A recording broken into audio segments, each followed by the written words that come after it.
And welcome in to Citadel Greyline, now in our 16th year of talking about all things Bulldogs. John Rawl is my name. Great to have you here as we will be with you the next 30 to 45 minutes or so talking all things dogs. Thomas Scruggs not in with us today. It'll be just Andrew Miller of the Charleston Post and Courier.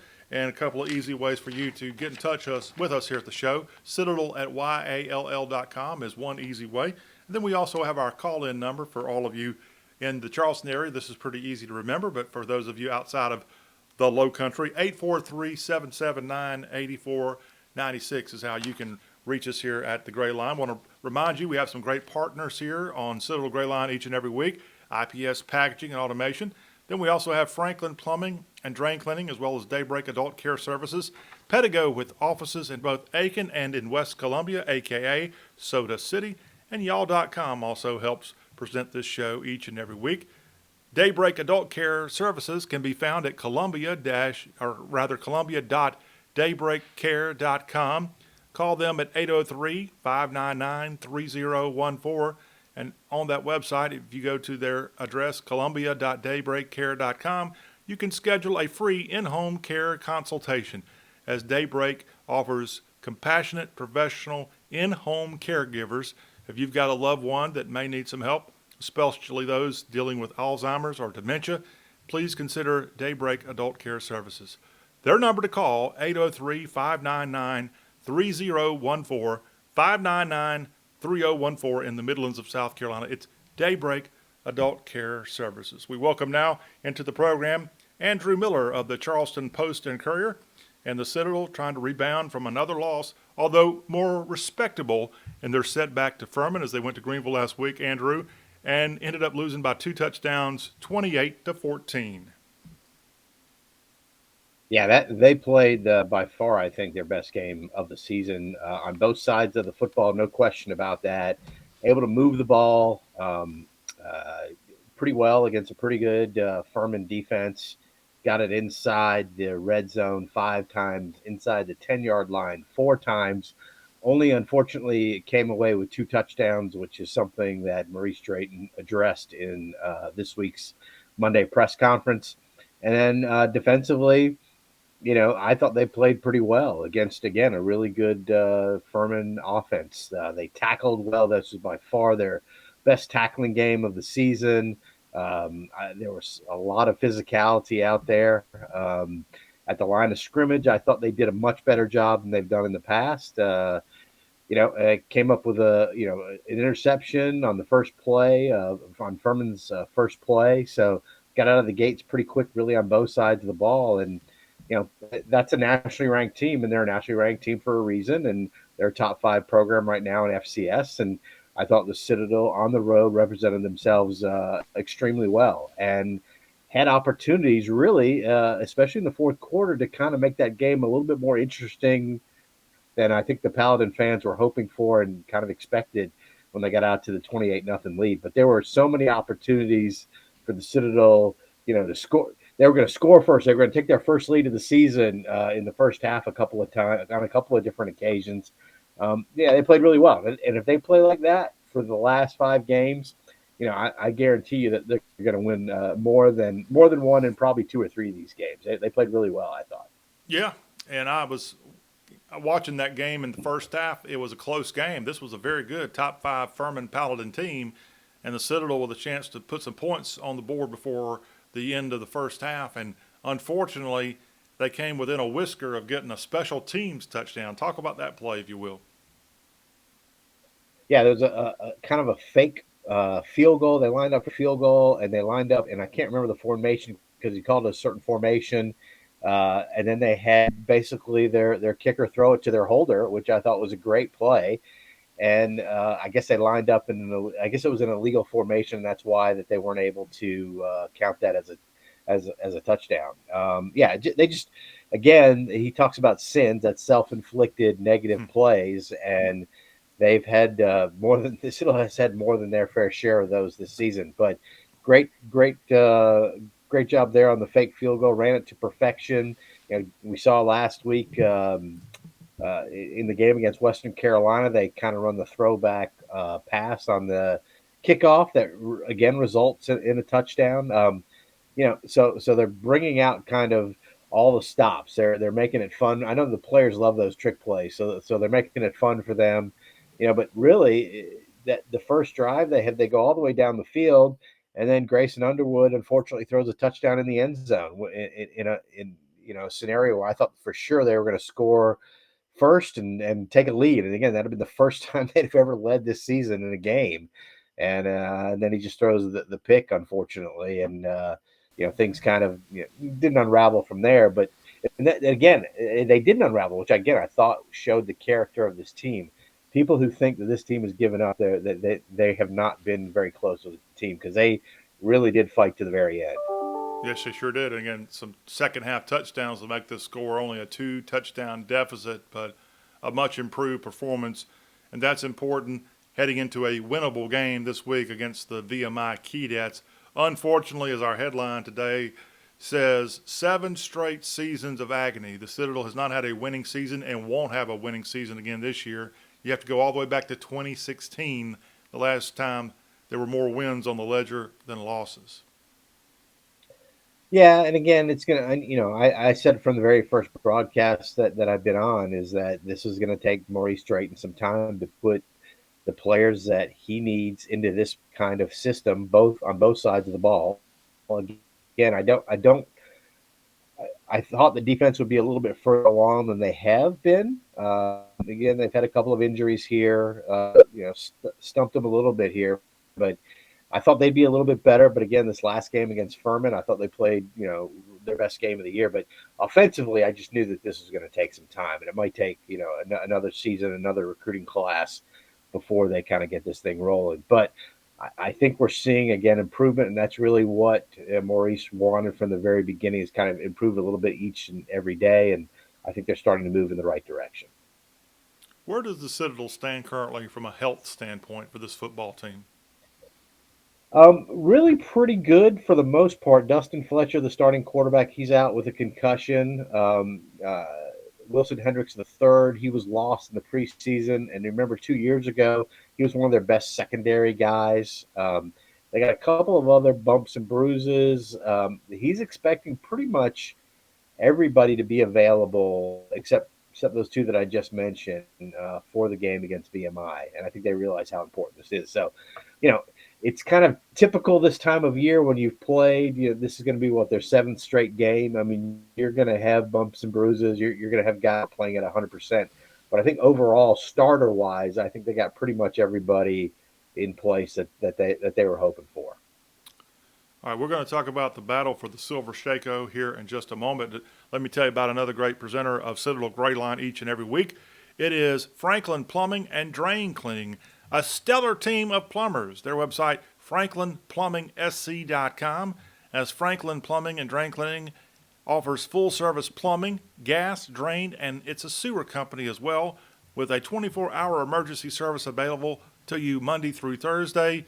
A Citadel-led company that has 24-hour emergency service available Monday through Thursday. And if you go there right now to their website, franklinplumbing.sc.com, you can get a $250 off sewer replacement certificate. So check it out. Again, Citadel-led company. Josh Daniels there has Franklin Plumbing and Drain Cleaning at franklinplumbing.sc.com. And if you are in need in certainly the central section of South Carolina, aka the Midlands, then you need to make sure you have this number and write it down, 803-281-2974. Andrew, how has your home fared in terms of plumbing and drain cleaning through the years? Wow, that is an interesting question. It's actually fared pretty well. I mean, Okay. I bought my home in 1998, and I've had very few plumbing problems. The biggest plumbing issue I have ever had is when we remodeled our kitchen, so we had to move some of the pipes around to create what we wanted to create in the middle of our kitchen. But other than that, it's been pretty good. Well, many, many years ago, I used to live on Bowen's Island. No, I didn't. Thomas Island. You know where that is? I do not. Thomas Island would be what we call now, I guess that is, what is the name of the road that not Daniel Island, but the next little bridge before you cross over into North Charleston, that little section that's got a bunch of businesses on it now. Used to not be anything. Clements Ferry? Yeah, Clements Ferry. Not Clements Ferry. Yeah, Yeah, Clements yeah, Ferry. Yeah. I used to live there when I was a yeah. cadet during the summer, thanks to the great Citadel alumnus Bob Waters, who was in media in Charleston for a Wow. long time. And I house sat for him one time. And his house, because he lived on there before it got developed, had to have special. I had to go out there and I had to put bleach into the water system because it was so remote out there. I'm just wanting to make sure the Miller household, you don't have to go out there and pour bleach into your water supply to keep it fresh.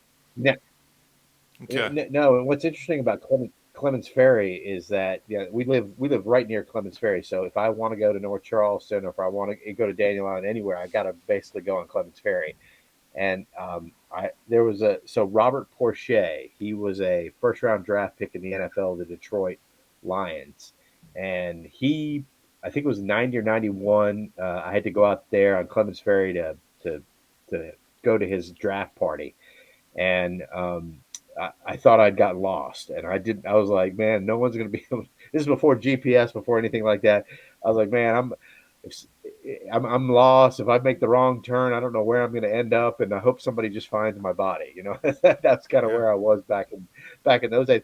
But he said that when he was growing up, he used to play. Him and his buddies would go play on Clements Ferry Road, and they would play all afternoon, and maybe one car would come by, Oh yeah. one car. And now it's like it's one of the most highly traveled roads in because it is in Berkeley County. I know Daniel Island's technically a part of Charles. It's a very Mm. weird kind of jurisdictional thing that they got going on in Clemens Ferry. But yeah, now I think there's going to be like 30,000 cars per day go up and down Clemens Ferry. So yeah, it's lots changed It was so since we close. moved out. It was and still is so close to all of the major parts of Charleston, but it was a million miles away at that time. And the summer I lived out there, I was the only person with this kind of skin color living on that entire island. So it was a little bit of a different experience to say the least, but a very So this very so this very. was this was before 526 opened up then, right? I was there the summer that it completely connected North Charleston. So for a long time, there was a bridge over the Wando that you could get over to Right. Clements Ferry, but the one over North Right. Charleston was still being worked on. So I Right. was the Right. summer of 1992. I can tell you exactly when it was the summer that they got both bridges over both of those rivers, and what a beautiful Yeah. ride that is even today. I hate that some of that stuff got developed so much, but it's still just a Yeah. magical little section of the low country. It's why I'm so proud of the fact that this military college got put there on the banks of the Ashley many, many years ago. All right, speaking of that little lovely spot on the Ashley River, Andrew, this weekend, a team from the north invades that special section of the low country. It's VMI, and let's kind of break down what VMI. VMI simply has had some of the same growing pains getting away from a option offense, although they've been doing it for many years now. Where do we stand with VMI? Well, you're absolutely right. They like the Citadel are a very they're in transition. Got a new coach, got a new coaching staff, new style. They Why do they have ran a new kind of coach, Andrew? yeah. Well, last year obviously he didn't produce enough wins, so Okay, that would be my guess. because And then he the won Citadel a beat him Southern on the Conference last play. title just a couple of years ago. Did he really? Oh Yeah, yeah, you're right. Yeah, yeah. Well, I same believe reason they got during rid of during the Brent COVID Thompson. year. Yeah. So yeah, so got a new guy in. He's been pretty successful in the CAA. He's won some championships there. I believe at Richmond. I think that's right. I could be wrong. Somebody's probably going to call and say I was wrong about that. But yeah, so they ran kind of an air raid offense last year, or some facsimile thereof. They passed a lot this year. I think they're trying to go back to a little bit more of a balanced offense. They're really struggle. Only the Citadel scores fewer points than they do in the Southern Conference. VMI averaging about 10 points a game. Citadel averaging about 8 points a game. They're really down near the bottom in rushing and passing total yards. So, again, I think this is going to be a really good matchup for the Bulldogs. I think we're going to finally see kind of an apples and apples comparison to see where the two programs are, at least early on in both of these coaching rebuilds for their programs. Okay. Again, it's the battle for the Silver Shako this week with VMI coming in. And the Keydets right now looks like are sitting at 2-3 on the season. They're riding into this game after being walloped by Mercer 38-3, it looks like, here in their most recent game. But a winnable game, basically, and certainly after you saw what the Cadets, not Keydets, but what the Cadets did against Furman this past weekend in Greenville. Yeah, for sure. Again, Danny Rocco's the coach's name just kind of escaped me there for a little bit. He was a head coach at Liberty and Delaware and Richmond, and he's been on the staff at Penn State. But he's been a pretty successful coach wherever he's gone. But again, they're transition a lot like Maurice is making a transition from a different offense and a different defense. So it's going to take them a little while to get their players in to get this thing going. Yeah, Scott Wackenheim was their coach a few years back when they went 6-2 in the 2020 season there in Lexington. So, and they did make it to the FCS playoffs. They lost a close battle with James Madison in that. So, I mean, they've proven they could win there in Lexington, Virginia. Absolutely. The Citadel's proven too, Yep. but it's been a little bit longer, and we're hoping to change that. Anything else football related we need to get from you before we move over to other items on the agenda?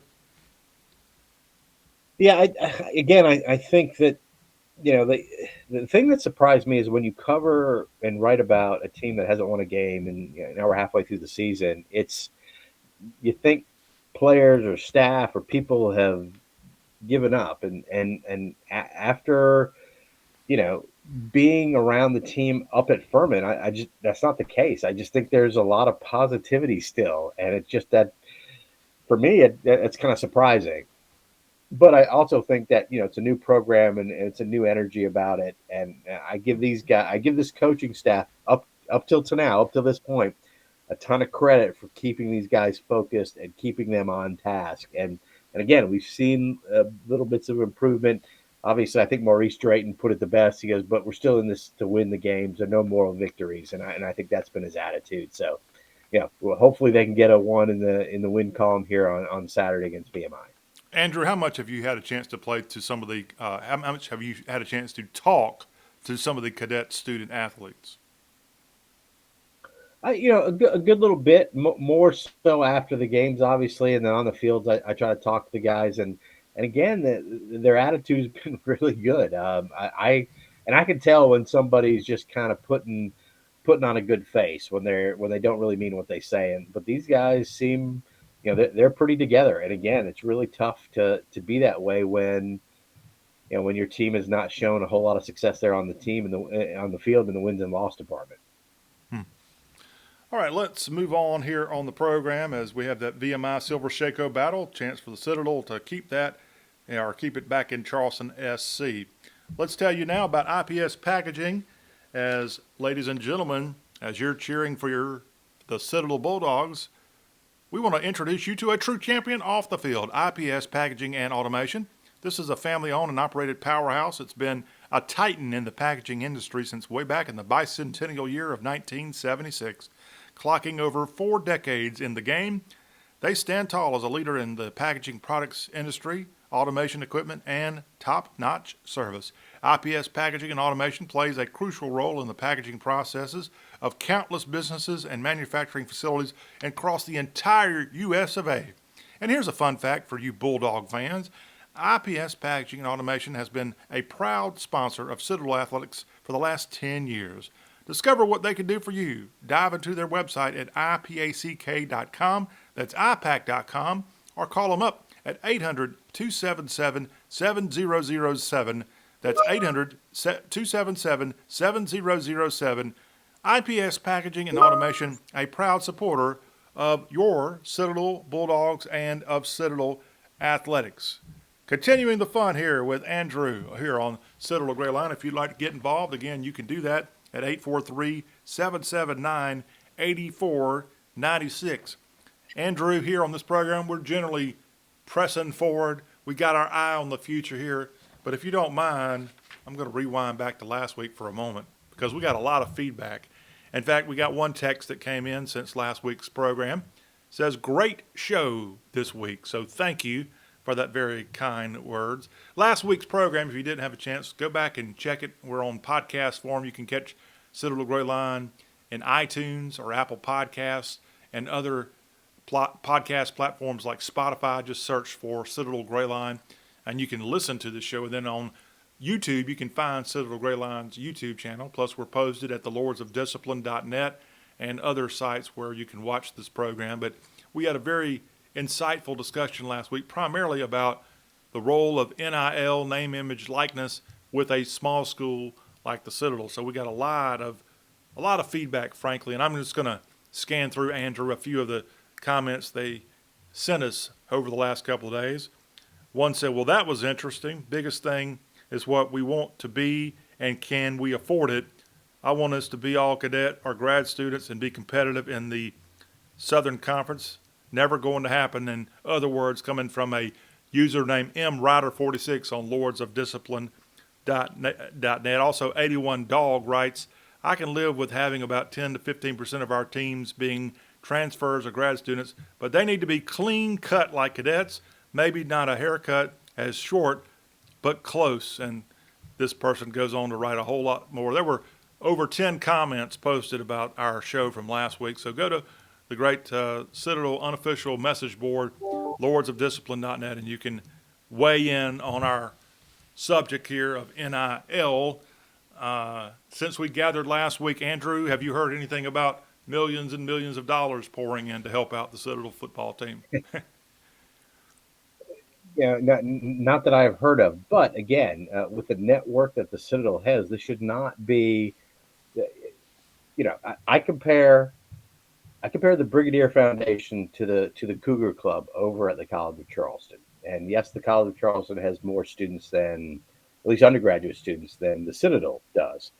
However, the Brigadier Foundation, which has been around, and you would probably know how long they've been around. I do not. They've been around ever since I've been at the newspaper, which is in 1989. I know they were a pretty established organization back then.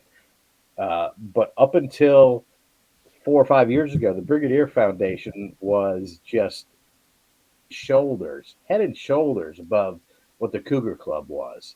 The Cougar Club really wasn't very professional or professionally run. Now, they have since upgraded their infrastructure and everything like that to become kind of a really powerful fundraising arm of the athletic department over at the College of Charleston. And to me, the Brigadier Foundation, with its infrastructure already in place, should be able to match, succeed, really surpass what the Cougar Club is doing in fundraising and everything else, because they've been around for so much longer, and they're so much more ingrained and rooted within the athletic department program. So I think in NL, again, it's more about local businesses kind of getting involved with, helping the guys out and sponsor whatever, kind of like what you're doing with your show here, helping them out, sponsoring certain things. And you can't tell me that there isn't enough Citadel alumni within the Charleston metropolitan area that wouldn't, throw some few bucks for one of their cadets to come out and endorse their product, endorse whatever they do, endorse their business. And I know that can happen. And they're bigger donors in the Beer Foundation than there are in the Cougar Club. There have been more $1 million gifts to the school from the Citadel Foundation, from the Brigadier Foundation, from Citadel alum, than there were for the Cougar Club. So it's there. It's an untapped resource that I think the athletic department currently is underutilizing. That's But my opinion. Andrew, aren't a lot of these colleges now, through these funds, these are a whole different type. I mean, they have cute little names at most of your big schools, but these are above and beyond the normal scholarship responsibilities that donors have to give to. This is a whole nother ball game, correct? You're talking about a collective, yes. And There you basically people throw the money into a collective, and then it's kind of become a pay for play scenario more than the NIL stuff. And again, if your viewers or listeners, NIL, and there's a portion of the Citadel alumni base that thinks that NIL should be outlawed. Okay, and what they have to That would be understand is me. it's against the law. Now, yeah, well, it's against the law for you to say to a cadet, "Hey, you can't earn money off of your name, image, and likeness." And I go back to this. Um, how would you like it if somebody used name, image, and likeness and made money off of you? You wouldn't like it. That's not fair, right? And if you notice, coaches, uh, you know, try to use some of these coaches' name, image, and likeness, and they're not getting paid for it, and you will find a lawsuit on your doorstep very quickly. So, to me, name, image, and likeness is like tipping, the waiter or the waitress at a restaurant. They're supplying a service, and as a fan, as a customer, whatever you want to call it, I'm just giving them some money instead of the institution doing it. Me, the fan, is giving them the money. So I don't see an issue with it. And the other thing that we talked about that we didn't really get into is the cost of attendance. Now, a scholarship will only cover so much. What it doesn't cover is kind of those incidental expenses that every college student gets. I know I got them. When I was in the '80s. If I want and get pizza or go to McDonald's or go out to a bar and have some, where was that money coming from? It doesn't come from the scholarship that you're getting because you're only getting room and board and then tuition. And if you're an athlete in NCAA Division One, you can't have a job. So I don't see how that's fair. The other students can get jobs. Why can't you have a job? Or why can't you do something that makes some extra money on the side? I've never understood that argument. So anyway, didn't mean Did to you rant get there. any feedback since we were together last week about our subject from last week? Where can I give? I got two emails like that. Oh, Like, you who did? do I need to contact about? Yeah, because again, there was a quarterback at Western Carolina whose now name escapes me, but he's a Harvard transfer. The Citadel wanted him. He wanted to come here, but he couldn't afford because he's a graduate student to live downtown or anywhere close to the campus. And he couldn't give it because he couldn't do that because the Citadel does not offer cost of attendance. That's above and beyond what a scholarship offers. And the College of Charleston, they offer from $2,000 to $4,000 every semester, whether you're in state or out state. That's what you get on top of your scholarship. So that's what kind of the Citadel is in a weird way competing against, even though the college and the Citadel are in different conferences. Yes, and it's not just your prime sports. Like I said, especially the SEC type schools, there are the less glamorous sports where kids are getting a good bit of money for their The, NIL the, deals. so there's a girl at College of Charleston. She's gotten the most money in NIL of anybody, and unfortunately, she doesn't want me to do a story on her. But these Japanese cartoons are called animes. I don't know if you've ever familiar with them, but she was offered low six figures for her name, image, and her likeness, basically to be used as a part of this Japanese anime cartoon. And she is by far the highest paid NIL person over at the College of Charleston. And we're talking, it's more money than me and my wife make combined. She's the So highest paid that's what she student got. period at the whole college. Yeah, and she runs track, and Oh, so there are people that can do it. So it is interesting to see where some of these deals are I coming from. wonder if But there's any Citadel again, cadets that have her phone number. They might be wanting to give her a call. yeah, and there are current Citadel players that have NIL deals. Okay. And you're still working on a story about all this, right? I'm working on a story on that very subject. Okay.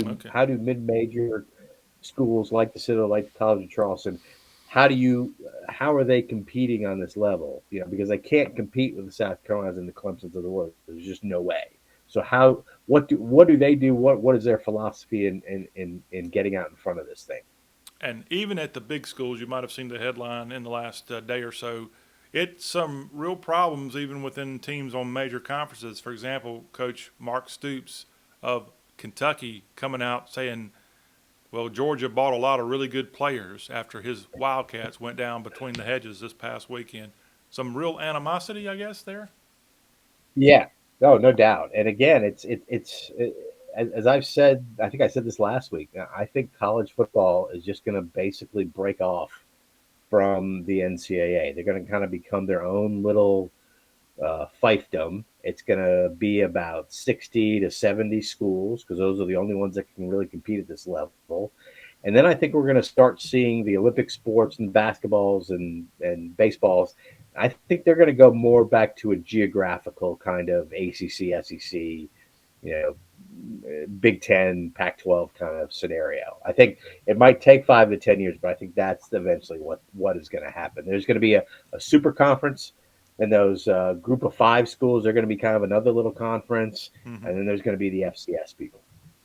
All right, everybody, write this down. Save this show. Andrew Miller, right here on Citadel Gray Line, predicting the future of college sports. I love it. I love it.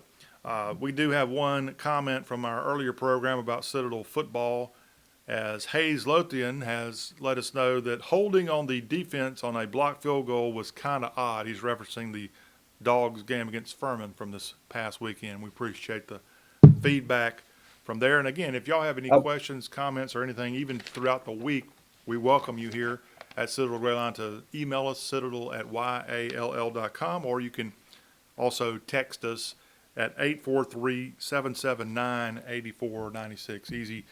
Easy peasy for you to reach out to us throughout the week. Also here, I want to tell you on Citadel, go ahead, sir. No, I was going to say, what happened on that play was that the Citadel lined up over the center, and you're not supposed to touch the long snapper when he's making that snap, and they did. And that's why it was called defensive holding, which I think is a pretty odd call as well, just that they would call it defensive holding, in that scenario. But I do, that's more for the safety of the long snapper, and I see that. Pedigo Electric Bikes has more than one location in the section of South Carolina known as the Midlands, and their Soda City, which is West Columbia location, just like Chick-fil-A, they're open. Well, they're not like Chick-fil-A. They're actually open Tuesday through Saturday. I knew they were closed Sunday, but they're also closed Monday at that location. But open from 10 to 6 from Tuesday until Saturday. It's Pedigo Electric Bikes. America's #1 electric bike retailer is Pedigo. You can give them a call at 803-563-5636. And they have a really awesome location just right across the Congaree River from downtown Columbia.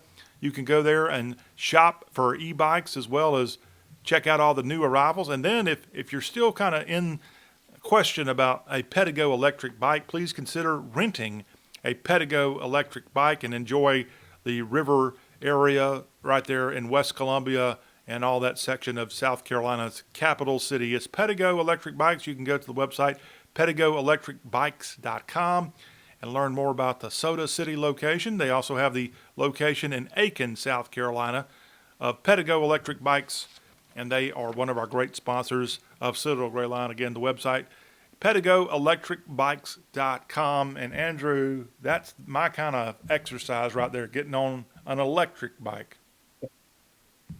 Yeah, not much exercise there. I get you. Come on now. I think you do have to get out there. I mean, their national spokesperson is William Shatner. Yeah. So, and he's looking good in his 90s or whatever he is. Okay, let's get an update on that really good Citadel volleyball team. Volleyball is something the Citadel does well. Yes, they do. I thought for sure that when I wrote a story about them, I think that ran in Friday or Saturday's print edition of the Post and Courier down here in Charleston, I felt for sure that we were going to put the notorious Post and Courier jinx on them, playing against Wofford, who was also undefeated. But they beat Wofford. I think it was in 4 matches, 3-1. So they remain unbeaten in the Southern Conference. They're 18-0, I believe now, and they're one of only 3 undefeated teams in the nation. The other 2 being, or at least last time I checked, Nebraska and Wisconsin. So, the Citadel is moving along. Allie Ruffin has just turned herself into one of the elite players in the Southern Conference in volleyball. Had a big role in their win over Wofford. So, yeah, they're doing great. They are doing great. And if you haven't checked out a college volleyball match here lately, I will give y'all a little bit of firsthand knowledge from my own getting acquainted with this Bulldog team. The first 4 sets, they have to go up to, I think, 25 to be able to win the set. But in that 5th set, if it goes to a 5th set, they only go up to 15. So it kind of shortens things up just a teeny tiny bit. And the Dogs recently with a fifth set that they were able to win. I think that was against maybe Mercer, but they are a very good volleyball team. And again, one of only a very small handful of teams around the country that have an undefeated team thus far. A look ahead for the Citadel volleyball team, which, as Andrew mentioned, 18-0 at the current time. Their upcoming matches, they will be Friday at Furman. That game starts, or match starts at 7 p.m. there on the Furman campus. And then they'll be traveling Saturday, the very next day, heading over to Johnson City for a battle with ETSU, the volleyball Dogs, back inside McAllister Fieldhouse on next Friday, October 20th, when the Sanford Bulldogs come in, and then Chattanooga, the opponent, coming in the very next day. But congratulations, 18-0 for this very successful Citadel athletic team. Okay, we got a lot of positive feedback last week, Andrew, when we started talking about Bulldog basketball. So I want to get an update from you, if you can, here about what's going on with Coach Conroy's basketball Dogs. Yeah, unfortunately, he was supposed to be at Monday's press conference and he wasn't. I know that one of the things I think I mentioned that Cameron Wells, the former great point guard that played for Ed Conroy during that stretch when they won games, when they beat the College of Charleston 3 out of 4 times in that stretch.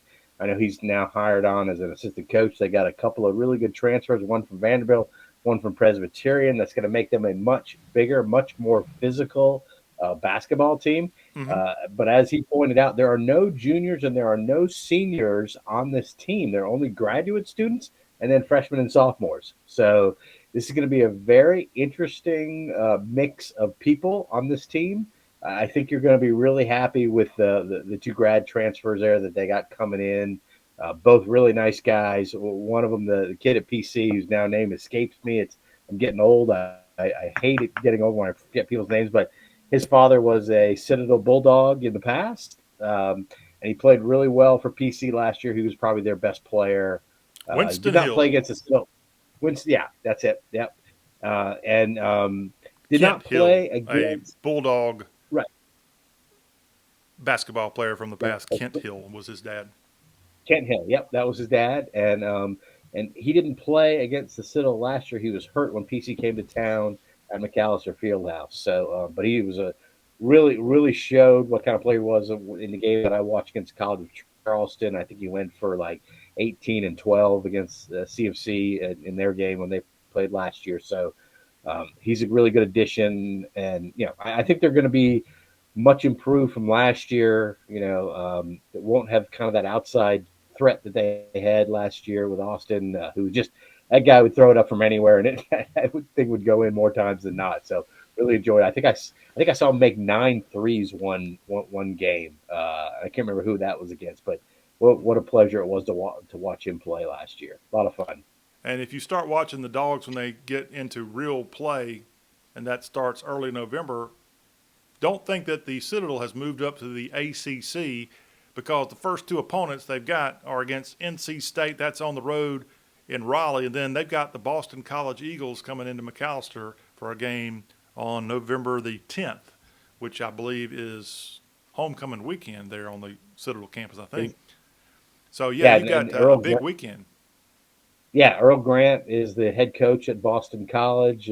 Used to be an assistant coach under Pat Dennis at the Citadel, and obviously was the head coach at the College of Charleston. Led them back to the NCAA tournament here, and then he got the gig up in Boston College. But and Earl is a kid that went to Stall High School. He's a homegrown kid. He wanted to come. I jokingly said with him when it was announced that he just wanted a free trip back to Charleston. That's all he really cared about, because he and his wife both from the Charleston area. So yeah, that'll be a really good game. And you're right, they right off the bat they go into ACC territory there. And don't forget they got ACC member Notre Dame on the schedule too. Exactly. So one of the things that Ed likes to do is he likes to challenge his guys as much as he can in the non-conference schedule, and I commend him for that. All right. Anything else from you, Andrew, before we say goodbye for the week? No, I think that's it from the athletic front. All right. Anything from the Corps of Cadets front you need to share with us? Yeah, that I probably wouldn't be as in touch with as some other people. Yeah, me neither. I'm out of touch there. but we're working on it. If y'all know Even what's going on, we welcome all the gossip here. We'll try to identify it as gossip here on the show. But yeah, we can be sort of the original web page, if you will, the message board of Citadel information. I was gonna say, although my daughter is going to grad school at the Citadel, so yeah. There you go. Don't forget Andrew. You can You gotta follow see- Andrew on X. His account is AP Miller _ PNC. AP Miller _ PNC, and you can get all the updates as games go on and more. Again, this weekend it's the battle for the Silver Shako as Coach Maurice Straighton and the Citadel Bulldogs shooting high, ready to take over the VMI Cadets and get that important first win of the season. This a game again at Johnson Haygood Stadium that kicks off. That game Saturday will be inside the friendly confines starting at 1 p.m. for the Military Classic of the South. It's a winnable game. Perhaps we'll come back here next week and be happy that we're on a winning streak here on Citadel Gray Line. Andrew, you have yourself a great week. Again, Thomas Scruggs out this week. We want to say congratulations to Thomas. He's got a new 9-to-5 job every day of the week. He's only on this program 1 hour a week, but he's taken a new engineering job, and so we congratulate him on that. And because of that new job, he couldn't make it to today's show, but maybe going forward we'll be able to squeeze him in. And again, kudos to him for the new gig. Until we get He back needs to get his together. priorities in order, John. That's right. I mean, I do this show. This is the only job I got, and I'm glad to get. I mean, we get paid so much money, Andrew, you and I, to do this thing. That's right. But we appreciate everybody. We do appreciate our sponsors. We appreciate all of you for tuning us in, and we will be back next week to hopefully talk about a Silver Shako over in the cabinet there inside the athletic facilities of the Citadel. Until we see you back here, y'all have a great week, and thank you for being a part of Citadel Gray Line.